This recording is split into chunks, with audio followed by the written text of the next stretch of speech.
I just did want to discuss with you today that I will be putting in my notice of employment. And I wanted just to bring it up to you before submitting anything or speaking to HR or anything like that. Sure. No, thank you for this.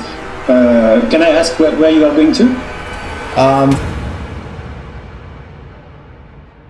I was making around $120,000 in Silicon Valley in one of the coolest offices I've ever seen, with free breakfast, lunch, dinner, a bunch of cool events. This was supposed to be the dream. I had grown up in the Dominican Republic with not much money, graduated community college as an engineer, and my only real connection to the tech world were startup podcasts or the videos I'd binge of cool office tours. But I realized pretty quickly it wasn't a dream. It was a nightmare. I'm so sorry.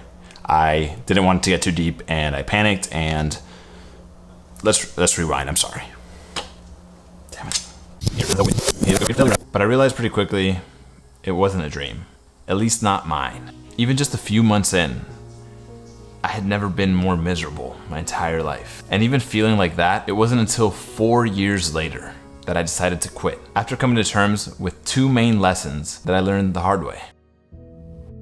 My days would be endless loops of waking up, logging into work, planning out my day, getting anxious and overwhelmed by everything I didn't know, then avoiding and pushing those tasks out one more day, only to feel more anxious about it that next day, and wake up again and repeat the cycle.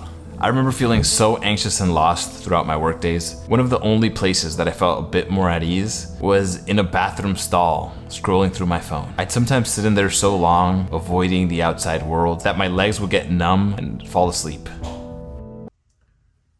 It's kind of funny thinking back to it now, because I actually was an imposter. Not because I wasn't smart enough or I didn't work hard enough, but because if I was being truthful to myself, I didn't want to be there.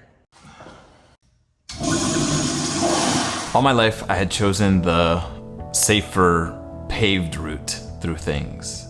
Going to college, studying engineering, making sure I get an internship while I'm in college so that I have a network of people I can reach out to afterwards, get a 9-to-5 straight out of college. The truth is, I didn't grow up with a lot of money. We were comfortable and my parents did the best they could, and they put me in an amazing situation to be able to succeed. But because of that sacrifice, on top of the finances, it felt like I couldn't risk not succeeding. But deep down inside, what actually lit that fire in me was that rocky, hidden path with all the risks.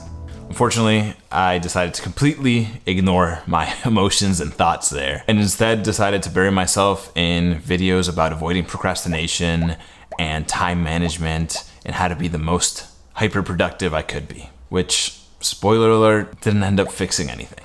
Fast forward a year later from starting that job in 2020.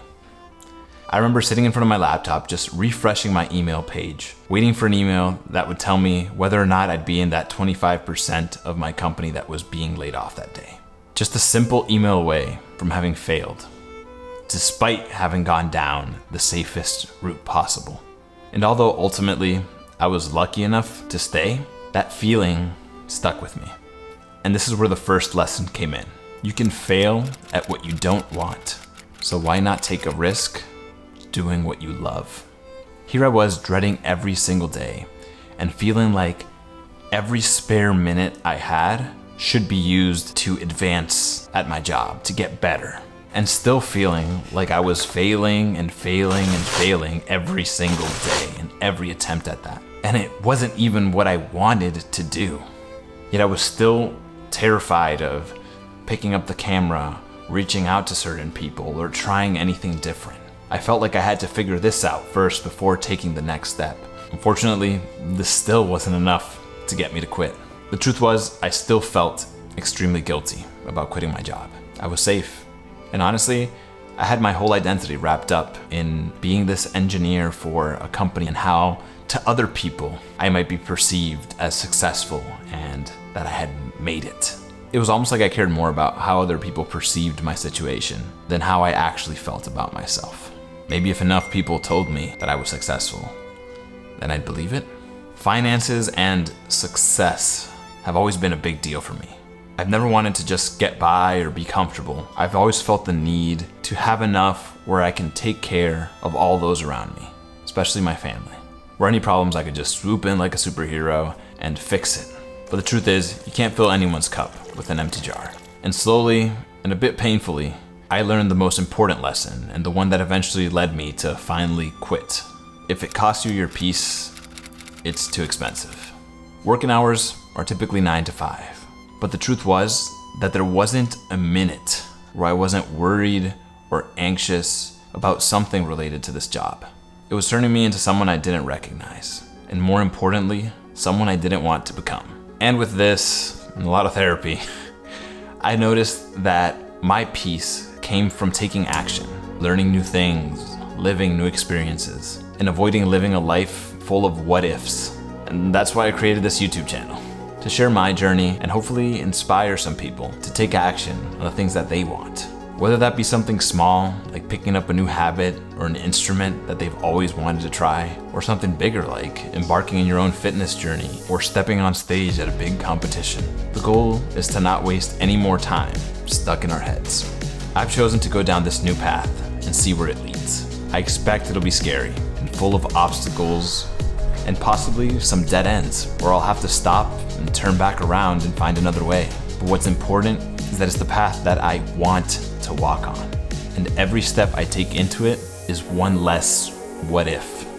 So if you've made it this far into the video and you're up for the journey, I'd love some company. So consider subscribing for some more videos. For the most part, the format might be a little bit different than this specific video, but if this is something that you enjoy, let me know down in the comments and we can do some more of these too.